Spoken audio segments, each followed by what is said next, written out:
Хахир өвлөөр фермийн амьтад туйлдахын дээдээр туйлдаж байлаа. Ажилд маш их дарлагдахын зэрэгцээ фермд өлсөглөн нүүрлэж эхэллээ.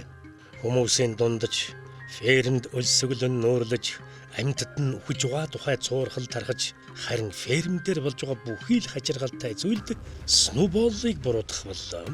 Энэ нь ямар уршиг дагуулгыг фермийн амьтад төсөөлөөчгүй байцгааж байлаа.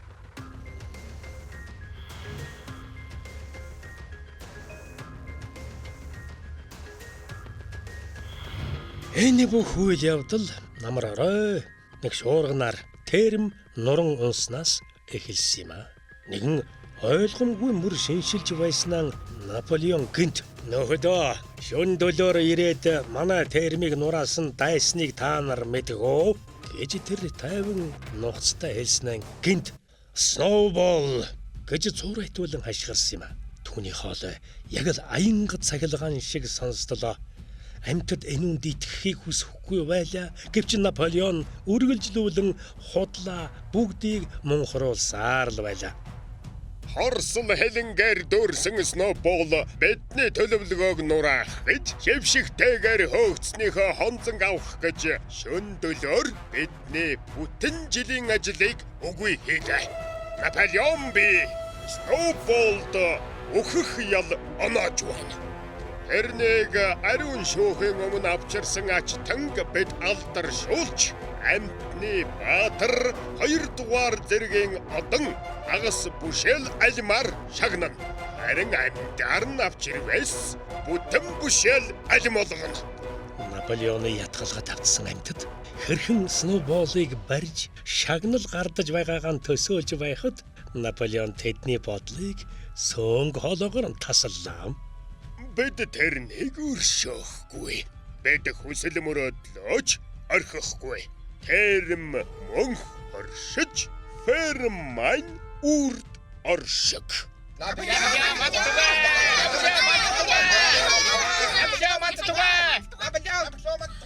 Хэнч гот яагаад терм нуран унсан тухай эрг зүйлэн бодсонгүй. Учир нь тэд буруутныг хэдийн олжчихсан байлаа. Хавар бүр эрт Сноубол шүн болгон ферм дээр ирж хорлон сүйтгэх үйл ажиллагаагаа явуулдаг байж гэсэн цуу яриа хүчтэй тархлаа. Зарим үнэнүүд хүртэл гүд шүн унтж байхад л Сноубол ирж сүүгийн цааж аваад явцсан гэж хүртэл мэдүүлж байлаа. Нотолгүй үл үзэгдэгч хорлон сүйтгэгч Сноуболын нэр фермийн амьтадад айдас түгшүүр төрүүлэх боллоо. Тэдний айдас багаар үзэн ядалт болон хувирч байлаа. Харин Сноуболын хэргийг мөрдөх тушаал гаргаж энэ хөө мөрдөх үйл ажиллагааг толгойсон Наполеоны нэр хүнд өссөөр байлаа. Нэгэн орой Сквирл бүх амьтдыг цуглууллаа. Нөхдөө Наполеон аимшигт итгэмээргүй түгшүүр дүннийг олж тогтоож. Бидний хүндэтгэн хайрлж байсан Сноубол фермийн эзэн Финчфилдийн туршуул байж тэрээр үнэний сарвчны тулааны үед Джонстой үгсэн хуйлдж байсан нь мөрдлөгийн явцад бидний илрүүлсэн нууц баримтад байна. Би итгэхгүй байна. Үнэний сарвчны тулдаанд Сноубол зоригтой байлцсан. Би бүр өөрийнх нь үдээр харсан. Бид тэр даруйд нь амьтны баатар 1-р зэргийн одонгоор шагнаагүй гэж юу? Хэрвээ чи уншиж чаддаг байсан бол баталгааг нь эндээс олж харах байсан. Тэр анхнаасаа л хуйлдсан байж. Гэхдээ тэр чинь шаргацсан шүү дээ. Сусаа гойжуулаад давхиж явахыг бид бүгдээр харсан шүү дээ. Иш, наадах чинь л хуйлдаа юм баган боксер минь. Амьтдаа би та бүхнийг тэр өдрийг эргэн санахыг хүсье. Та бүхэн санал та. Сноубол зүгээр л хөнхөн шаргацсан. Тэгэд ухрах тушаал өгсөн.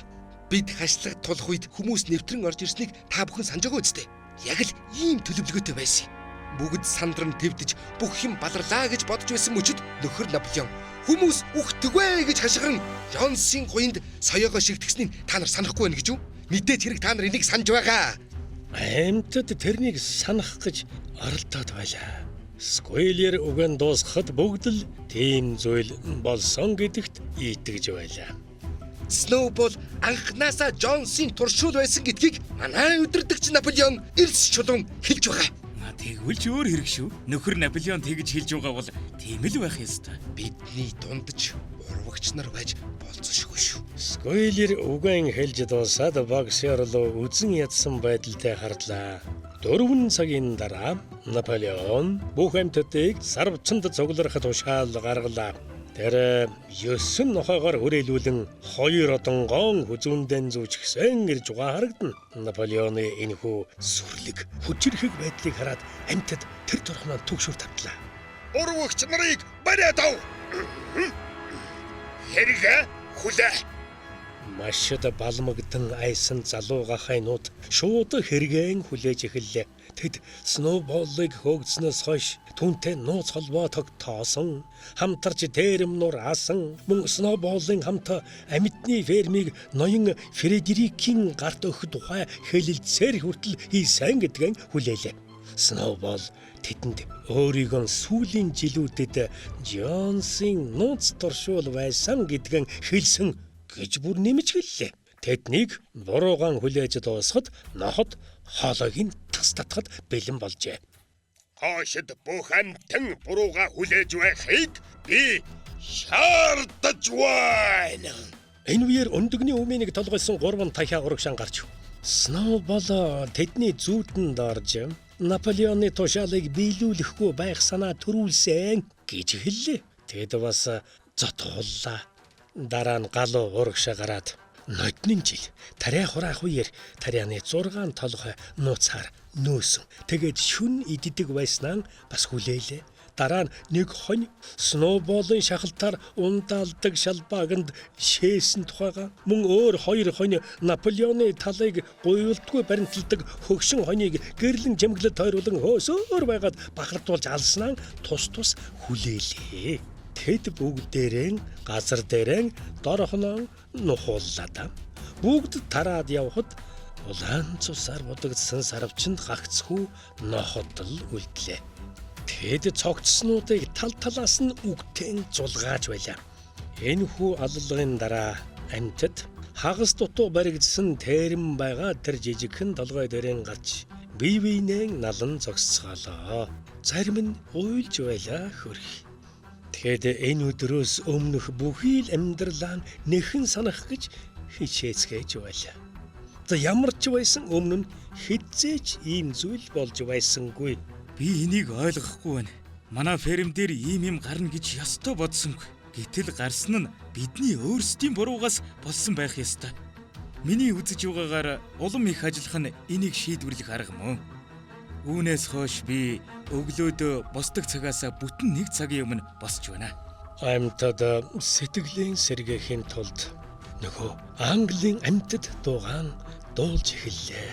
Дуугаан 3 удаа ихэд уянгалуулан дуулсан боловч тэдний дуулах нь өрөдөмн байгаагүй нэг тийм удаан гунигтай дуурч байлаа. Энхүү дуулж дуустал Скойлер 2 нохой дагуулж гисэн. Ямар нэгэн чухал зүйл хэлэх гэж байгаа бол та хурч ирлээ юм. Хой. Нөхөр Наполеоны тусгай тушаалаар Английн амьтдыг дуулахыг хориглосон шүү дээ. Юу? Яагаад вүлээ? Нөхөр минь, хойшид энэ дууны хэрэг байхгүй. Английн амьтад бол бослогын дуу байсан. Өнөөдөр үдээс хойш урвагчдыг цаазаар авсан нь төгсгөлийн ажиллагаа болсон.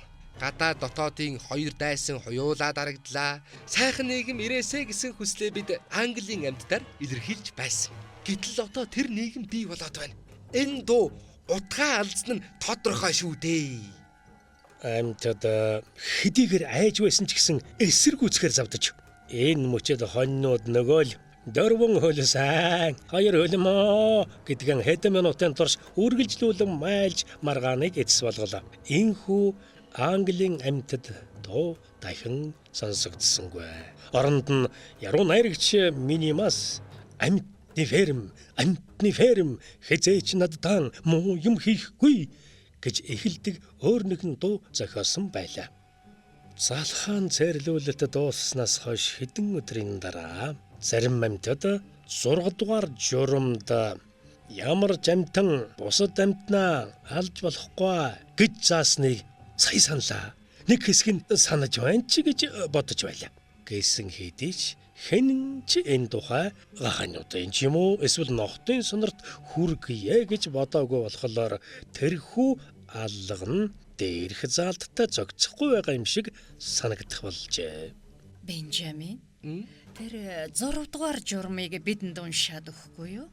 Юу би ийм асуудалд оролцдог бай. Мюррей. Тэгвэл чи бидэнд уншиж өгч чадах уу?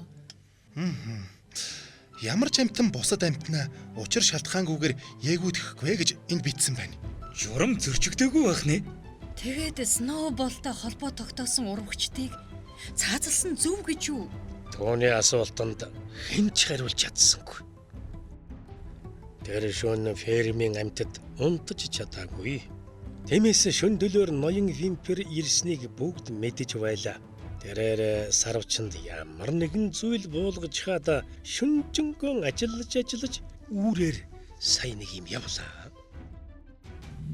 Хэлмэгдүүлэлтийн зорилго бол хэлмэгдүүлэлт.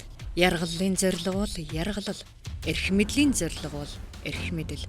Английн зохиолч Жорж Орвел.